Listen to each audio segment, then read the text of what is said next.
সৌরজগতের সীমানা যেখানে শেষ বলে আমরা জানি, ঠিক সেখানেই শুরু হয় এক গভীর অন্ধকার এবং হাড় কাঁপানো ঠান্ডার রাজ্য। জ্যোতির্বিজ্ঞানীদের মতে সেই অন্ধকারেই লুকিয়ে আছে আমাদের সৌরজগতের নবম সদস্য, যাকে বলা হচ্ছে প্ল্যানেট 9। এটি কোনো কাল্পনিক গল্প নয়, বরং আধুনিক বিজ্ঞানের গাণিতিক হিসাবের এক রোমাঞ্চকর ফলাফল। কেন বিজ্ঞানীরা এর অস্তিত্ব বিশ্বাস করেন?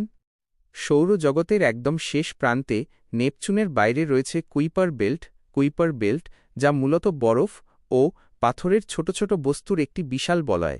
বিজ্ঞানীরা লক্ষ্য করেছেন যে এই অঞ্চলের বেশ কিছু বড় বস্তুর, যেমন সেডনা বা কুড়িটি অন্যান্য অবজেক্ট, কক্ষপথ অত্যন্ত অদ্ভুত, অস্বাভাবিক ঝোঁক। এই বস্তুগুলো সূর্যের চারপাশে যেভাবে ঘুরছে তা হওয়ার কথা ছিল না। মনে হচ্ছে যেন কোনো এক বিশাল ভরের বস্তু তাদের একপাশে টেনে রাখছে। গাণিতিক নিশ্চয়তা। 2016 সালে ক্যালটেকের বিজ্ঞানী মাইকেল ব্রাউন এবং কনস্টান্টিন ব্যাটিগিন দেখান যে গাণিতিকভাবে সেখানে একটি বড় গ্রহ থাকার সম্ভাবনা 99.9%। গ্রহটির ভৌতিক বৈশিষ্ট্য। যদি এই গ্রহটির অস্তিত্ব প্রমাণিত হয়, তবে এটি আমাদের চেনা গ্রহগুলোর চেয়ে অনেক আলাদা হবে। বিশাল আকার। এটি পৃথিবীর চেয়ে প্রায় 10 গুণ বেশি ভারী এবং আকারে প্রায় 4 গুণ বড়। একে বলা হচ্ছে একটি সুপার আর্থ বা মিনি নেপচুন। ভয়ঙ্কর দূরত্ব। এটি সূর্য থেকে এতই দূরে যে নেপচুনের চেয়েও 20 গুণ বেশি দূরত্বে এর অবস্থান।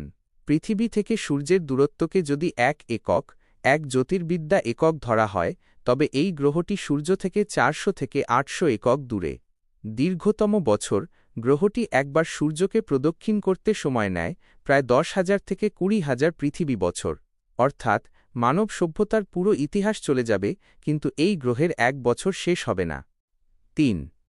কেন একে ভয়ঙ্কর বা হারানো সত্য বলা হচ্ছে? এই গ্রহটির উৎস নিয়ে দুটি প্রধান তত্ত্ব রয়েছে, যা বেশ রোমহর্ষক। 1.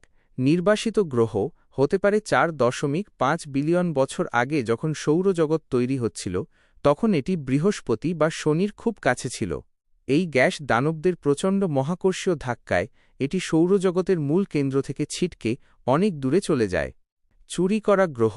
অনেক বিজ্ঞানী মনে করেন সূর্য যখন তার জন্মের সময় অন্য নক্ষত্রদের পাশ দিয়ে যাচ্ছিল, তখন সে অন্য কোনো নক্ষত্র জগৎ থেকে এই গ্রহটিকে নিজের মহাকর্ষ বলে চুরি করে নিয়ে আসে। এটি আমাদের সৌরজগতের নিজস্ব সদস্য না ও হতে পারে। 4. এখনও কেন দেখা যায়নি?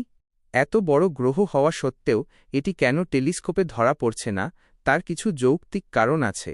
অন্ধকার রাজ্য। এটি সূর্যের আলো থেকে এতটাই দূরে যে সেখানে সূর্যের আলো পৌঁছাতে পৌঁছাতে ম্লান হয়ে যায়, ফলে গ্রহটি কোনো আলো প্রতিফলিত করে না বললেই চলে। আকাশের বিশালতা।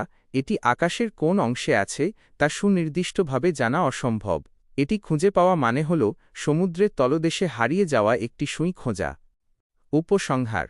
প্ল্যানেট 9 যদি খুঁজে পাওয়া যায়, তবে সেটি হবে 21 শতাব্দীর সবচেয়ে বড় আবিষ্কার। এটি আমাদের সৌরজগতের গঠন এবং ইতিহাস সম্পর্কে সব ধারণা বদলে দেবে। বর্তমানে চিলির ভেরা রুবিন অবজারভেটরি এবং জাপানের সুবারু টেলিস্কোপ দিয়ে দিন-রাতের সন্ধান চালানো হচ্ছে। মহাকর্ষীয় পদচিহ্ন, গ্র্যাভিটেশনাল ফুটপ্রিন্ট। আমরা গ্রহটিকে দেখতে পাচ্ছি না, কিন্তু তার ছায়া দেখতে পাচ্ছি। বিজ্ঞানে একে বলা হয় পরোক্ষ প্রমাণ। কুইপার বেল্টের দূরবর্তী বস্তুগুলো, যেমন সেডনা 2012 VP 113, সূর্যের চারদিকে ঘোরার সময় এক অদ্ভুত আচরণ করে। সংবদ্ধ কক্ষপথ, ক্লাস্টারিং। এই ছোট বস্তুগুলোর কক্ষপথ আকাশের এক বিশেষ দিকে ঝুঁকে আছে। গাণিতিক সম্ভাবনা বলে কোনো বিশাল ভরের বস্তু ছাড়া এমনটা হওয়া অসম্ভব। বিপরীতমুখী প্রবণতা। এই অদৃশ্য গ্রহটি কেবল বস্তুগুলোকে টেনেই রাখছে না, বরং অনেক বস্তুকে সৌরজগতের মূল সমতলের সাথে লম্বভাবে পারপেন্ডিকুলার ঘুরতে বাধ্য করছে।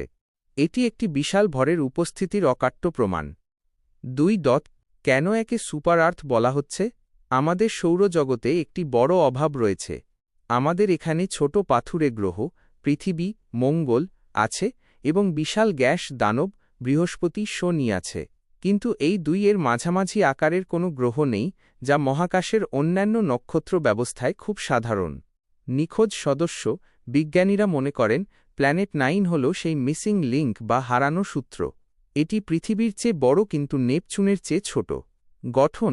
এর ভর পৃথিবীর তুলনায় 10 গুণ হওয়ায় এর বায়ুমণ্ডল অত্যন্ত ঘন এবং সেখানে বরফ ও গ্যাসের এক অদ্ভুত সংমিশ্রণ থাকতে পারে।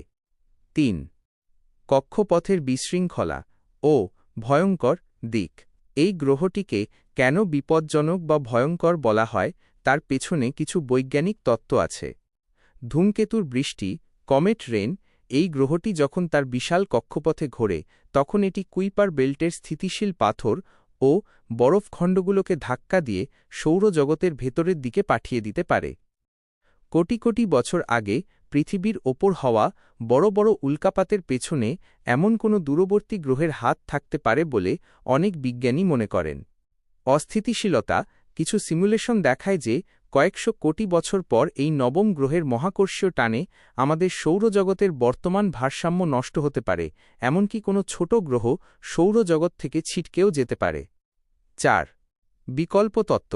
এটি কি একটি ব্ল্যাক হোল? সবচেয়ে চমকপ্রদ এবং কিছুটা ভয়ঙ্কর বিশ্লেষণ হল হয়তো সেখানে কোনো গ্রহ নেই। কিছু বিজ্ঞানী যেমন জেকব শুল্টজ এবং জেমস উনউইন প্রস্তাব করেছেন যে নেপচুনের বাইরে যা লুকিয়ে আছে তা আসলে একটি আদিম black hole, primordial black hole. এটি আকারে একটি টেনিস বলের মতো ছোট হতে পারে, কিন্তু এর ভর পৃথিবীর 10 গুণের সমান। যেহেতু ব্ল্যাক হোল কোনো আলো ছড়ায় না, তাই একে সাধারণ টেলিস্কোপ দিয়ে দেখা অসম্ভব। এটি কেবল মহাকর্ষীয় প্রভাব দিয়ে নিজের উপস্থিতি জানান দিচ্ছে। 5. বর্তমান অনুসন্ধান ও ভবিষ্যৎ। বর্তমানে বিশ্বের সবচেয়ে শক্তিশালী টেলিস্কোপগুলো এই গ্রহটিকে খুঁজছে। এর মধ্যে প্রধান হল সুবারু টেলিস্কোপ, হাওয়াই।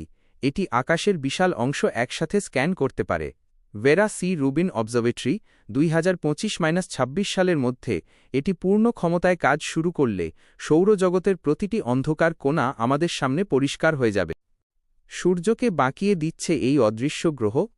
2016 সালের একটি গবেষণায় দেখা গেছে আমাদের সৌরজগতের 8টি গ্রহ সূর্যের বিষুবরেখার ইকুয়েটর সাথে প্রায় 6 ডিগ্রি কোণে হেলে ঘুরছে।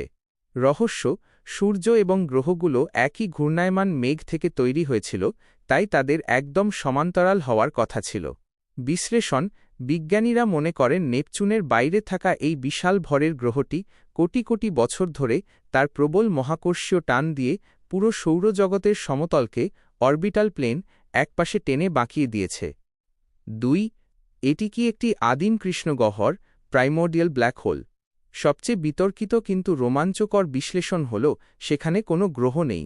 কিছু তাত্ত্বিক পদার্থবিজ্ঞানীর মতে আমরা যা খুঁজছি তা আসলে বিগ ব্যাংয়ের সময় তৈরি হওয়া একটি ক্ষুদ্র ব্ল্যাক হোল। আকার, এটি একটি টেনিস বল বা একটি বড় তরমুজের সমান হতে পারে। ভর, আকারে ছোট হলেও এর ভর পৃথিবীর 5 থেকে 10 গুণ। কেন এটি সম্ভব